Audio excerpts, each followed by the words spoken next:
Hello, my beautiful people. So today I'm going to introduce a new topic that I am going to be deep diving on in a series. And I've given it a lot of thought, and I do want to follow it all the way to its fruition. The statement that I want to make comes off of and the idea of what Raven said in our last live stream. So let's insert that now. They're getting canceled now. Like, if you do one stupid thing, Raven. I feel like, in my opinion, a big problem, this goes beyond just singular generations, and I think just the world as a whole, is that I feel like a lot more people care about looking good rather than being good, from what I've seen. What we need to understand is that throughout history, generations have kind of been separated. Childhood was a lot different back in the days than it is now. Teenage years are different. Like, everything was completely different. So we are living in a new age. Thus, we have to look at things from a new lens. And we're all peers now. And I don't think that that really could have been said as much to other generations before us the last 100 years, right? So all of us are peers now. And the reason for it, and the reason why I say it is that there are so many people that would rather have a persona, and they care more about their persona than being an actual genuine good person. And you're seeing that across the board. It's not just Gen Z. It's not just the millennials. It's not Gen X. It's not just the baby boomers. All of them. Online, you can see that. So if you were to look at your people that watch you online or people that you're friends with online, you can see that you have quite a few people from each and every generation.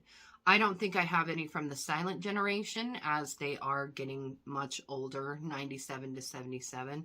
However, it is really important to study the silent generation because they, in fact, are the ones that began this huge change. This change that a lot of people that I've seen in academia blaming on the baby boomers, when in fact it was the silent generation like Kinsey and the beatniks that would have been, the teenage years, the formative years that started us on this new collision course that we're seeing now. So what I want to do is I kind of want to keep it apolitical. I also want to not rely so heavily on academia, as academia has been corrupted over the last few years. We've seen this deterioration since the introduction of different educational styles that were started in the silent generation.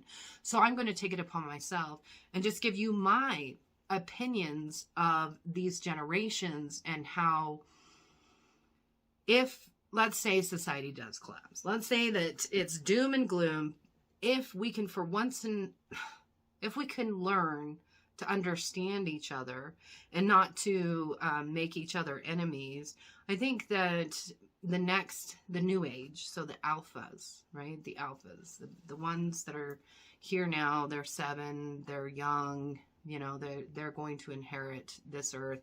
They might have a better chance of creating a world that is both progressive and conservative, that it takes the best things of both progress and the best things of conservatism. And I'm going to throw something out here. So for the progressives, you're thinking, there's nothing good about conservatives. Well, take it from the word itself. You want to conserve nature. You want to conserve the good things. There are good things throughout history that we have learned that are good that we should conserve.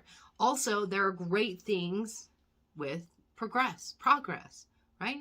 We don't want to live in the dark ages again where we have a feudal system. That was bad. I don't think anyone outside of the very top of the pyramid wants to go back in time where a pharaoh gets to decide every little thing or a king gets to decide every little thing. So what I've noticed is I like to do studies on brains and how the brain interacts.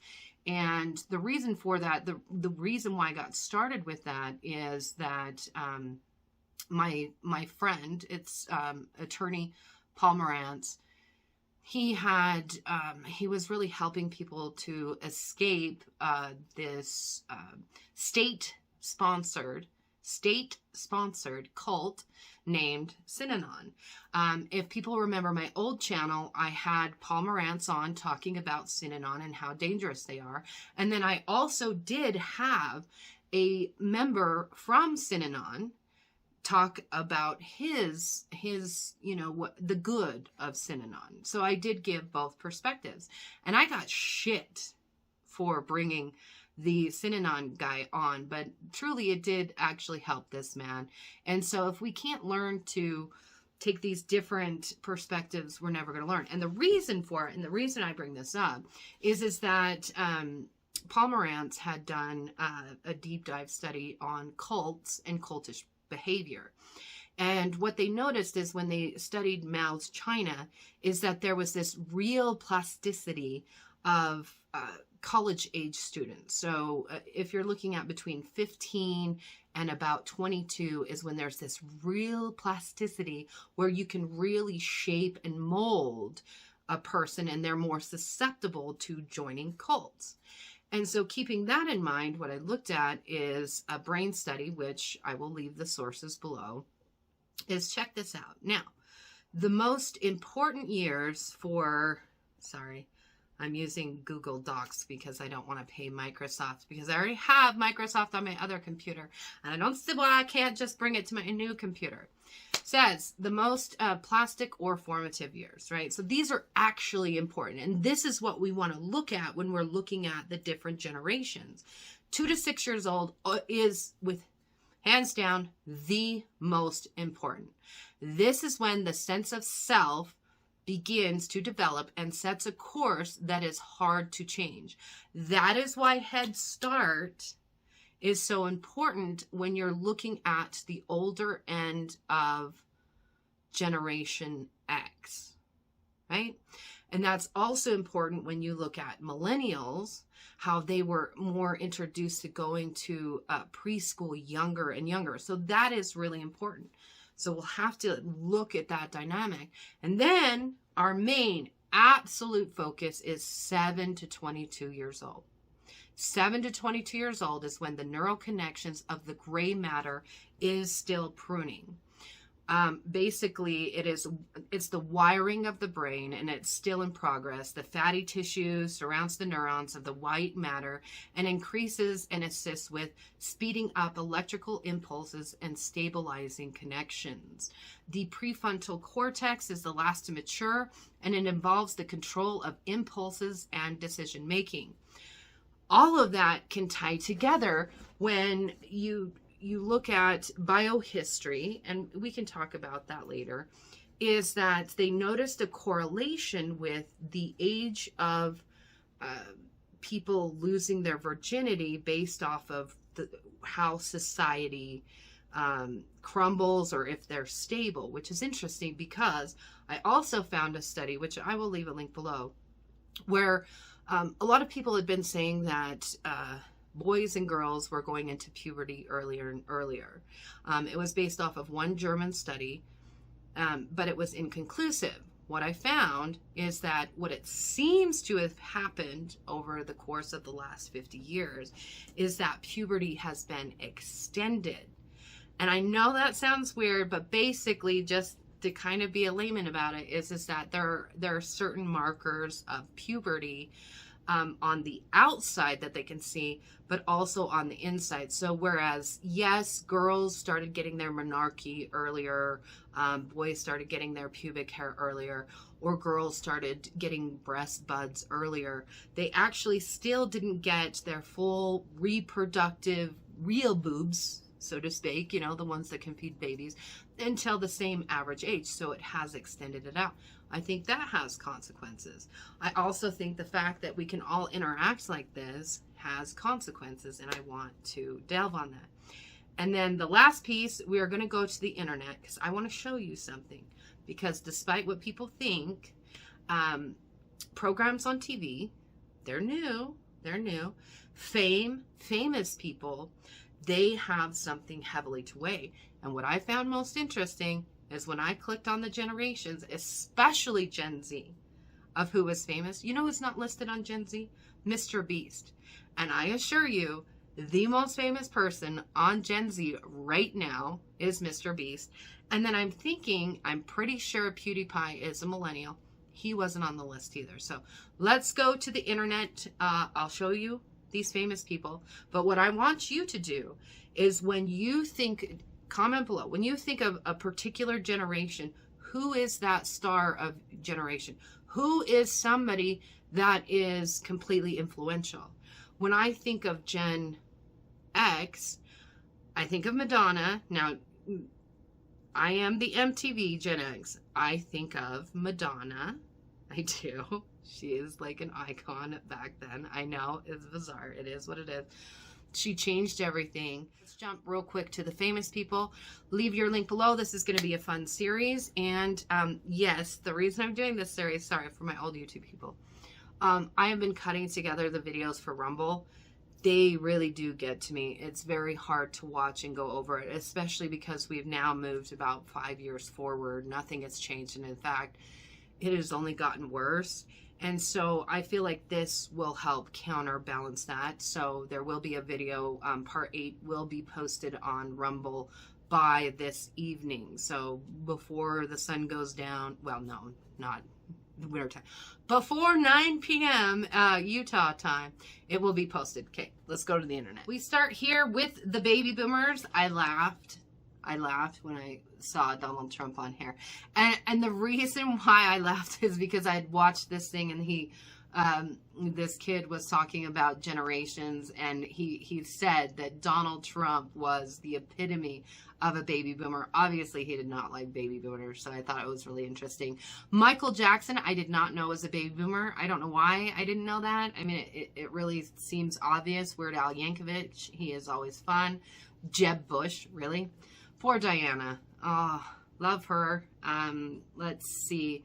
You got David Bowie, George Bush. But thinking about this, how much did these people influence you? You guys have Bill Gates. Thank God that my generation doesn't have him. I'm blessed. I am so blessed not to have him. So then we go to, who is this? Which generation is this? This is my generation, or is this what? Yeah, Gen X. The first guy, I don't even know who he is. Like, listed as the top. I don't even know who he is. And Eminem. Wonderful. Jonathan, Tupac, Kobe, Robert Downey Jr. I know that's shocking because he kind of seems like a boomer, but that's just because he was really heavy into drugs. We do get the Elon Musk. Let's see. Mike Tyson. Is Madonna not on here? I'm not. We've got sports figures. Angelina Jolie, Charlie Sheen. We're going to have to do a special on that crazy man. He actually, if anything, he is definitely the dark side of Gen X, and he epitomizes what we went through, right? Because we were coming of age during the HIV/AIDS era. It was so frightening and just really bizarre. Things changed heavily after that point. So then we get the famous millennials, Kirsten Stewart, Elijah Wood. You know who should be on here? The Home Alone kid. Like, right? The Home Alone kid. I can't think of his name right now. PewDiePie. Oh, PewDiePie is listed. Thank God. Because I knew it. And he really, really is. He's helped a lot of young men, which I find most notable. So you can go through Megan Fox, very beautiful, a little bit off. I think most Hollywood people are just a little bit off. Okay. Alexandria Ocasio-Cortez, yes, forced to reckon with. And Jessica Alba, I love Jessica Alba.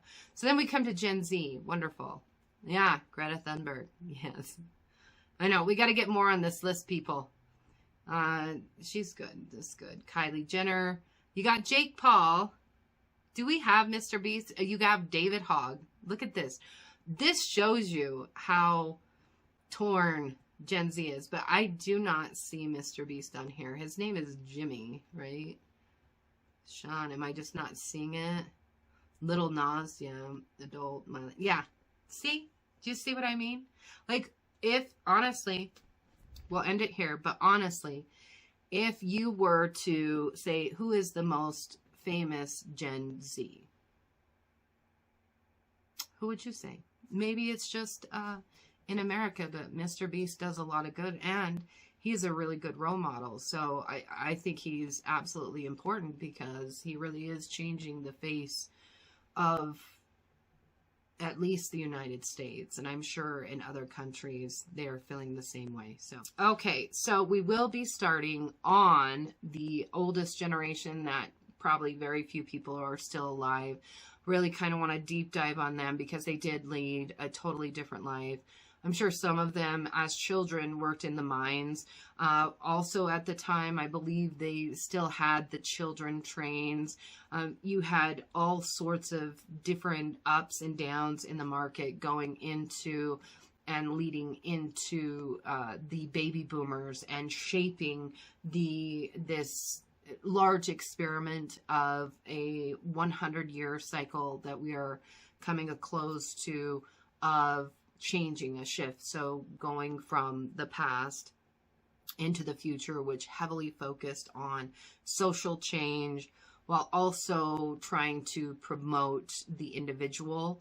And I really do think that that has caused a lot of shock in society, but this is going to be interesting, so I hope you join me. If you like it, please like, share, subscribe. All right, guys, I will talk to you later. Peace out. Bye.